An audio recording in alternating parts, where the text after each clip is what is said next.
Hello friends, welcome to Basic Computer Academy channel. New day, new lesson. বন্ধুরা, আজকে আমি Microsoft এক্সেলে এমন 5টি অ্যাডভান্স ফর্মুলা শেখাবো যেটা ডেফিনেটলি আপনাদের অনেক অনেক কাজে লাগবে। তো খুবই গুরুত্বপূর্ণ হতে চলেছে এই ভিডিওটা। চলুন আমরা এই 5টা অ্যাডভান্স ফর্মুলা শিখি।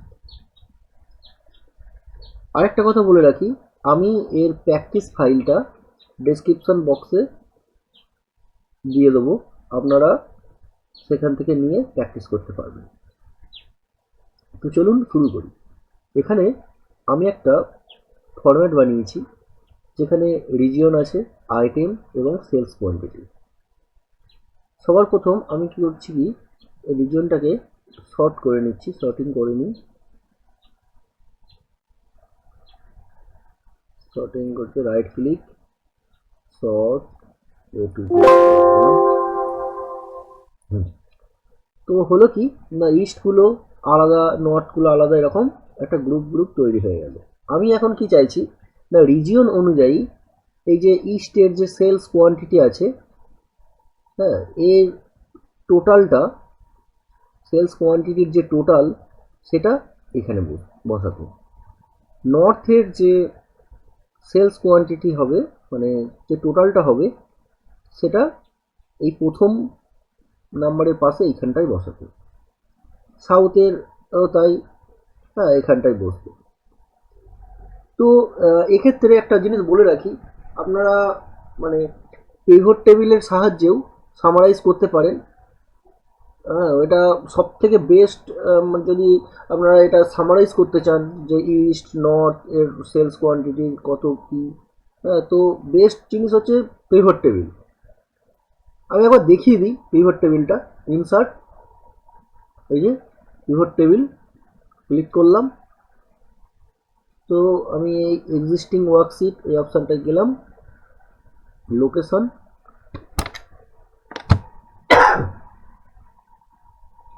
এখানে আমি কোথায় বসাতে চাইছি এইখানটায়, এই ঘরটায় ক্লিক করলাম, ওকে। পিভট টেবিল এখানে চলে এলো।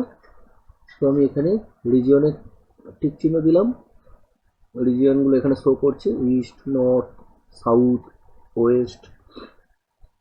আর কি করতে চাইছি, সেলস কোয়ান্টিটি, সেলস কোয়ান্টিটিটা টিক চিহ্ন দিলাম। এই যে ইস্টের সেলস কোয়ান্টিটির যে টোটাল সেটা এখানে দেখাচ্ছে, নর্থের টোটাল এখানে দেখাচ্ছে, সাউথের টোটাল। তো এটা খুব সহজেই একটা ছোট্ট টেবিলের মধ্যে চলে এলো।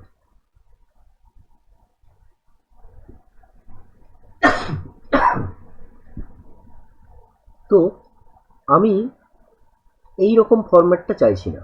আমি কি চাইছি যে আমার যেমন ফরম্যাট আছে তেমনই থাকবে, কোনো রকম চেঞ্জ হবে না। তাহলে আমি কিভাবে করব, আমি এটা কন্ট্রোল জেড করে আন্ডু করলাম।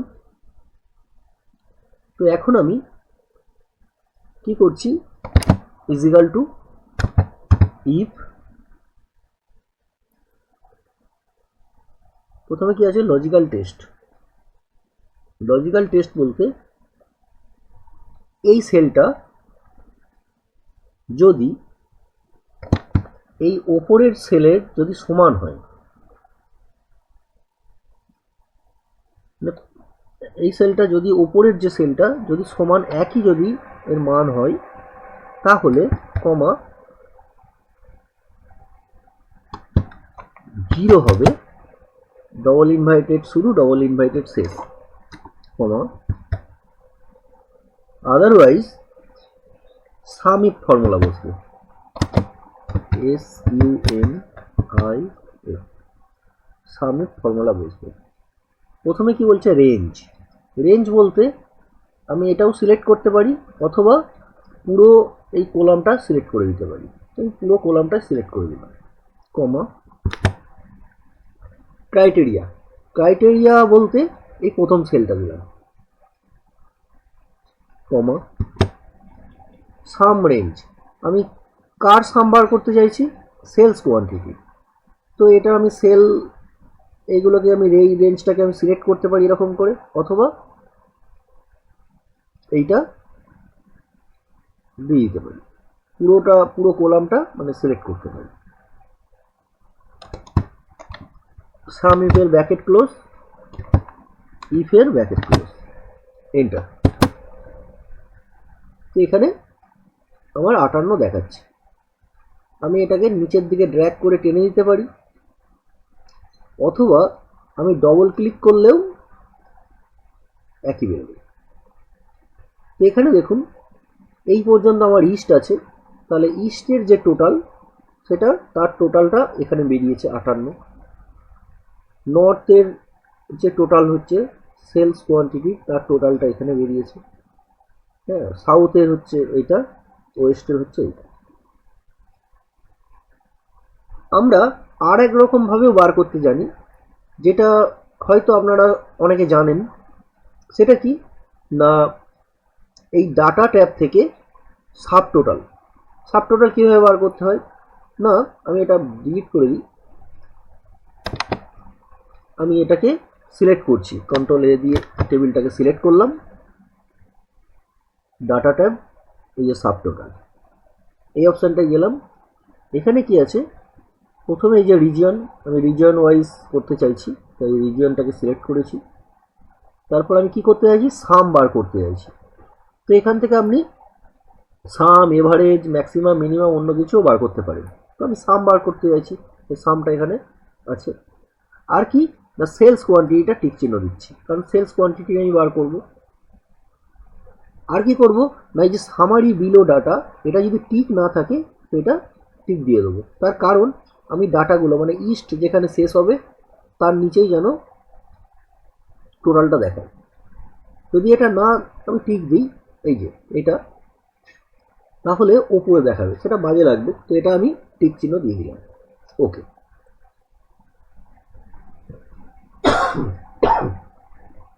এখন দেখুন ইস্ট টোটাল এই যে বেরিয়ে গেছে, এই যে নর্থের এইটা বেরিয়েছে, সাউথের, হ্যাঁ এটা ওয়েস্টের। তো এইভাবেও সাব টোটালের মাধ্যমেও আপনারা করতে পারেন, ঠিক আছে। আচ্ছা, নেক্সট এই ফরম্যাটটা দেখুন, এটা আইটেম আছে, সেলস কোয়ান্টিটি আছে।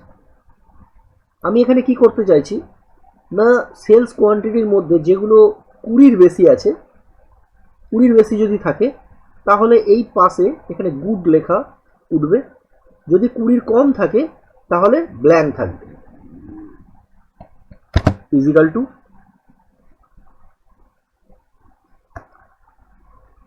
ইফ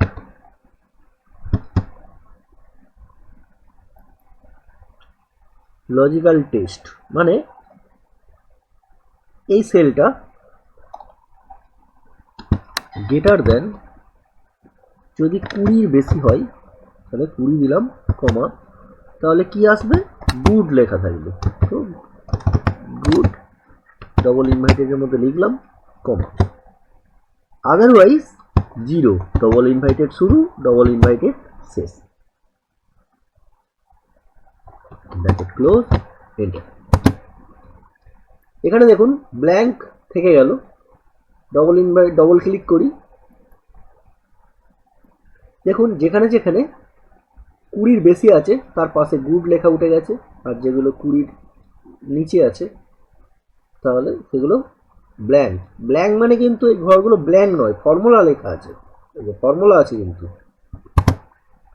তবু আমি একবার এখানে দেখাচ্ছি, ইজিক্যাল টু ইজ ব্ল্যাঙ্ক, এই ঘরটা দিলাম, এন্টার দিই, ফলস দেখাচ্ছে। তার কারণ এখানে ফর্মুলা আছে তাই ফলস দেখাচ্ছে। যদি আমি এটাকে ব্ল্যাঙ্ক করে দিই, ডিলিট করে দিই ফর্মুলাটা ধরুন আমি এখানে মুছে দিলাম, দেখুন এখানে 2 দেখাচ্ছে, মানে এখন এটা ব্ল্যাঙ্ক, ঠিক আছে। এখন আমি কি চাইছি, এখন চাইছি যে যে ঘরগুলোতে টেক্সট লেখা আছে সেই টেক্সটগুলোকে আমি কাউন্ট করতে চাইছি, যে কতগুলো ঘরে টেক্সট আছে সেটা আমি কাউন্ট করব। তাহলে equal to count if double click করি, প্রথমে বলেছে ক্রাইটেরিয়া রেঞ্জ 1 মানে এইটা, কমা ক্রাইটেরিয়া 1। এখানে ক্রাইটেরিয়া কি হবে না, আমি টেক্সট কাউন্টিং যখন আমি করতে যাব তখন ক্রাইটেরিয়া হবে double inverted greater than less than double inverted close. মানে টেক্সট কাউন্টিং এরকম করতে গেলে তো এরকম একটা প্যারামিটার আপনাদের দিতে হবে, ব্র্যাকেট ক্লোজ, এন্টার। এখানে 7টা ঘরে টেক্সট লেখা আছে, একবার গুনে নিই, 1 2 3 4 5 6 7। আমি যদি এখানে অন্য কোনো ঘরে একটা টেক্সট কিছু যদি লিখি, বাইরে ক্লিক করি, দেখুন এখানে 8 হয়ে গেল, ঠিক আছে। আবার একটা এই ঘরটা যদি লিখি কিছু, 9 হয়ে গেল, তাই না। আবার এটা আমি ডিলিট করে দিচ্ছি, 8 হয়ে গেল, এটাও ডিলিট করে দিই, 7 হয়ে গেল। তার মানে আমার টেক্সট কাউন্ট হচ্ছে। নেক্সট কি আছে, নেক্সট হচ্ছে এখানে ডেট আছে, এখানে সেলস আছে। এখানে আমি কিছু ডেট লিখে রেখে দিয়েছি। আমি কি চাইছি, এখানে দেখুন জানুয়ারি মাস পর্যন্ত আছে, জানুয়ারি মাসের সেল, এটা ফেব্রুয়ারি মাসের সেল, এটা মার্চ মাসের সেল। তো আমি কি চাইছি, আমি চাইছি যে জানুয়ারি মাসে 1 থেকে 30 তারিখ পর্যন্ত কত টাকা সেল হয়েছে, ফেব্রুয়ারি মাসেও তাই, মার্চ মাসেও তাই। এখানে আমি ফর্মুলা কি দেবো, is equal to some ifs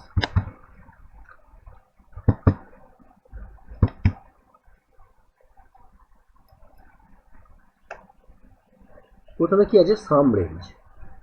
some range বলতে আমি কার সাম বার করতে চাইছি, এই ঘরটার, তাহলে আমি এর পুরো কলামটা সিলেক্ট করে দিলাম, কমা ক্রাইটেরিয়া রেঞ্জ 1। আমি ক্রাইটেরিয়া রেঞ্জ 1 কি দেবো না, আমার ফার্স্ট ক্রাইটেরিয়া হচ্ছে এই কলামটা, তাহলে এটা পুরোটা আমি সিলেক্ট করে দিলাম। তারপরে ক্রাইটেরিয়া 1 এর মধ্যে আমি ডবল ইনভাইটেড দিচ্ছি, greater than equal to double inverted close and চিহ্ন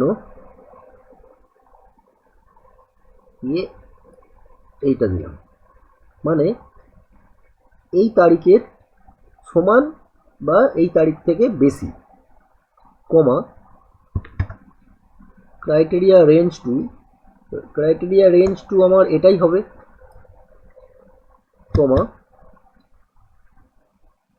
ক্রাইটেরিয়া 2। ক্রাইটেরিয়া 2 কি হবে, ডবল ইনভার্টেডের মধ্যে less than equal to double inverted শেষ and EO month. EO month বলতে end of month, start date মানে এই ঘরটা, কমা মান্থ মানে 0 বসিয়ে দিলাম, ব্র্যাকেট ক্লোজ আর একটা bracket close, enter.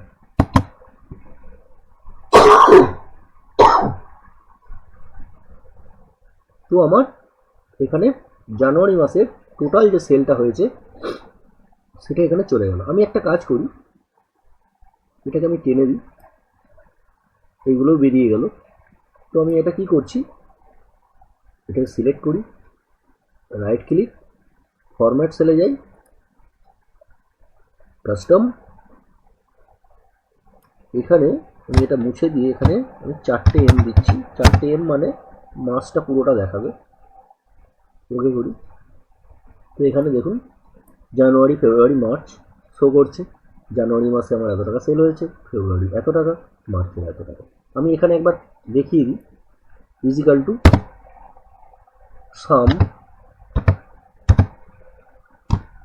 First bracket আমি এটা জানুয়ারি কোন পর্যন্ত, এই পর্যন্ত আছে, দিলাম ব্র্যাকেট ক্লোজ, এন্টার। জানুয়ারি মাসে টোটাল কত দেখাচ্ছে? 178। এই যে জানুয়ারি মাসে 178, তার মানে আমার ফর্মুলা ঠিকই আছে। হলো বেশ। নেক্সট কি আছে? নেক্সট এখানে দেখুন কিছু পজিটিভ নাম্বার, কিছু নেগেটিভ নাম্বার এখানে আছে। তো আমি কি চাইছি না, পজিটিভ নাম্বারগুলো আলাদা যোগ করতে চাইছি এবং নেগেটিভ নাম্বারগুলো আলাদা আলাদাভাবে যোগ করতে চাইছি। কিভাবে করব? তো এখানে কিছু ফর্মুলা আছে, আমি সেটা আপনাদের দেখাবো। আমি এখানে করেছিলাম আগে, তাই জন্য এটা থেকে গেছে। আমি এটা আরেকবার করে দেখাচ্ছি। দেখুন, ইজিক্যাল টু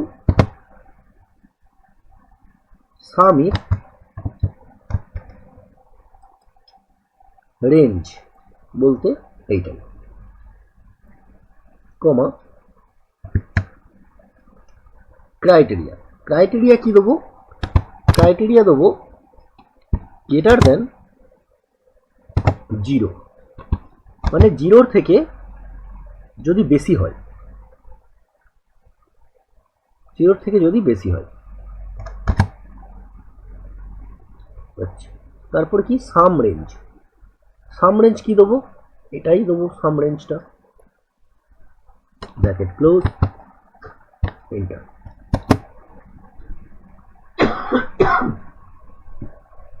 তো এখানে আমার পজিটিভ নাম্বারগুলোর যোগ হয়ে গেল, এইটা এইটা এইটা, এগুলোর এই নাম্বারগুলো যদি আমি ক্যালকুলেশন করি তো এটা বেরোবে।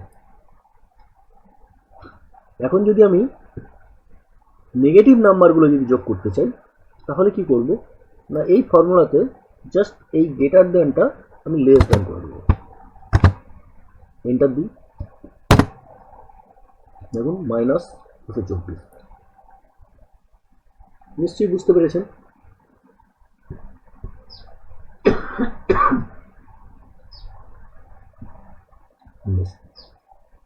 নেক্সট ফর্মুলা,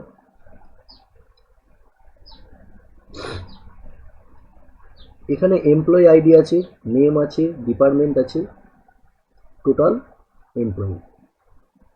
তো আমি কি করতে চাইছি এখানে, আমি চাইছি ডিপার্টমেন্ট অনুযায়ী কতগুলো এমপ্লয়ি আছে আমি সেটা বার করতে চাইছি। মানে এই প্রথমের, যেমন কি আমি ইস্টের অনুযায়ী যে পাশে বসিয়েছিলাম, কিছুটা এরকমই আমি এটাও করতে চাইছি। তো সবার প্রথম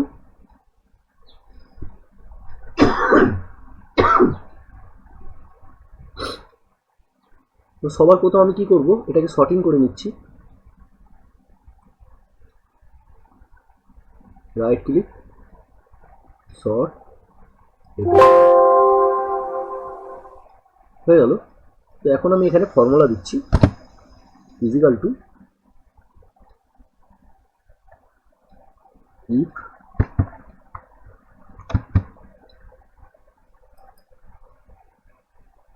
লজিক্যাল টেস্ট, মানে এই সেলটা যদি ওপরের সেলের সমান হয়, একই যদি মান যদি একই হয়, তাহলে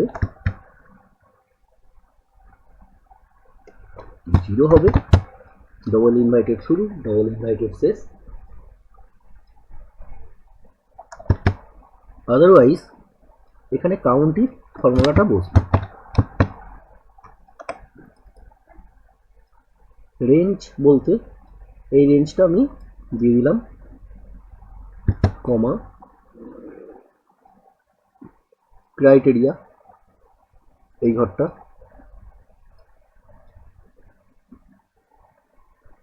ব্র্যাকেট ক্লোজ, আর একটা ব্র্যাকেট ক্লোজ, এন্টার। এটা ডবল ক্লিক করি,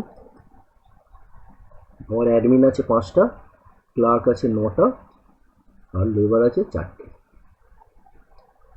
আপনারা এখান থেকে সাব টোটাল বার করেও করতে পারেন, অথবা পিভট টেবিলে যদি করতে চান সেভাবেও বার করতে পারেন। পিভট টেবিলও আমি একবার দেখিয়ে দিই, ইনসার্ট পিভট টেবিল, এই যে চলে এসছে,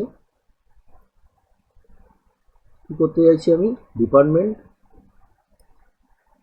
এই যে অ্যাডমিন, ক্লার্ক, লেবার চলে এলো। আর কি করব, টোটাল এমপ্লয়ি, টোটাল এমপ্লয়িটা আমি যদি ভ্যালুর ঘরে দিয়ে দিই, এই যে চলে এসছে অ্যাডমিন, এই যে 5টা, ক্লার্ক 9টা, লেবার 4টে, এখানে বেরিয়ে গেছে। তো পেভার টেবিলের মাধ্যমেও আপনারা এটা করতে পারেন, আমি দেখিয়ে দিলাম। এবং এর প্র্যাকটিস করার জন্য আমি এই ফাইলটাকে ডেসক্রিপশন বক্সে আমি দিয়ে রাখছি, আপনারা সেখান থেকে ডাউনলোড করে এটা প্র্যাকটিস করতে পারবেন। তো এই হচ্ছে আজকের ভিডিও, কেমন লাগলো জানাবেন।